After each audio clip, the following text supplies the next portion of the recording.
Hörmətli piyada, niyə yolun hərəkət hissəsindən keçirsiniz? Sizin üçün nəzərdə tutmuş piyada zolaqlarından istifadə etmirsiniz. Bilirəm, mən avtobusa tələsirdim ona görə. Başa düşdüm. Siz başa düşürsünüz ki, bununla öz həyatınızı da təhlükə altına atırsınız. Digər hərəkət iştirakçıları üçün də təhlükə yaradırsınız. Həm öz həyatınızı təhlükə atırsınız, həm də sürücülərin həyatını təhlükə atırsınız. Bilirsiniz də, siz öz həyatınız üçün də real təhlükə yaradırsınız, digər nəqliyyat vasitələri üçün də real təhlükə yaradırsınız. Bu dəfə sizin protokol tərtib olunmur, xəbərdarlıq edilir. Bir daha belə nöqsanlara yol verməyin. Sumqayıt şəhərində piyadaların yol hərəkəti qaydalarına əməl etməsi istiqamətində nəzarət tədbirləri davam etdirilir. Vətəndaş, yolu keçirsiniz oradan və piyada keçidinə də əməl eləmirsiniz. Öz sağlamlığınızı təhlükə altına atırsınız.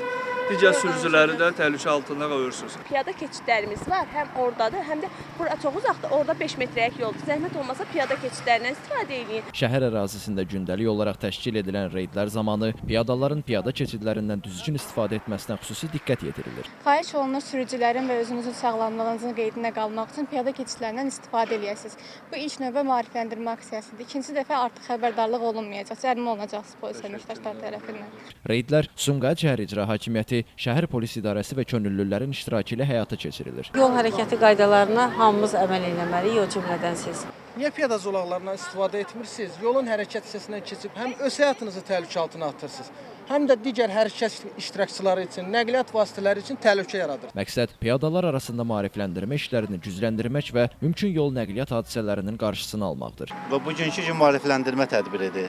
Sabahdan, digər günlərdən cərimə ola bilərsiniz. Ona görə də həmişə piyada keçidindən istifadə edin. Özünüz üçün, sürücülər üçün təhlükəli vəziyyət yaratmayın. Siz keçməməlisiniz ki, cavanlara da nümunə olsun, evdəkilərə nümunə olsun, bax sürücülərə də təhlükə yaradırsınız. Yolu müəyyən olunmamış yerlərdən keçən piyadalarla profilaktik söhbətlər aparılır, onlara etdiklərinin qanunvericiliyə zidd olduğu izah edilir. Piyada keçidindən istifadə edin ki, öz sağlamlığınızı və digər əməkdaşlarının sağlamlığını qoruya biləsiniz.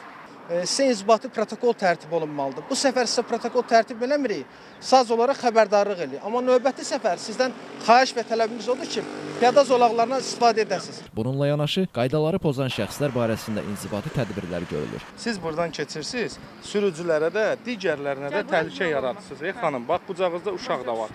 Oradan keçmək lazımdır ki, bax indi keçdiniz buradan, maşına təhlükə yaratdınız, digərinə. Siz keçməməlisiniz ki, digərlərinə də nümunə olsun. Artıq bir sıra piyadalar qanunsuz keçidə görə cərimələnib. Xahiş olunur həm sürücülərin, həm özünüzün, həm də digər vətəndaşların təhlükəsizliyi üçün piyada keçidindən istifadə edəsiniz. Ailə üzvlərinizə də bildirsəz çox məmnun olarıq. Qeyd edək ki, bu tip reydlər hər gün keçirilir və davamlı xarakter daşıyır. Onu da qeyd edək ki, bu tədbirlərin məqsədi vətəndaşların təhlükəsizliyini təmin etmək və qaydalara əməl etmə mədəniyyətini formalaşdırmaqdır. Biraz irəlidə piyadalar üçün zolaq nəzərdə tutulur. Piyada zolağından istifadə etməyərək siz öz həyatınızda təhlükə atırsınız. Digər nəqliyyat vasitələrinin hərəkət iştirakçıları üçün də böyük təhlükə yaradır. Elvin Qudratov, Şəmstan Fikrətli, Elbrus İsmailov, bugün informasiya proqramı üçün.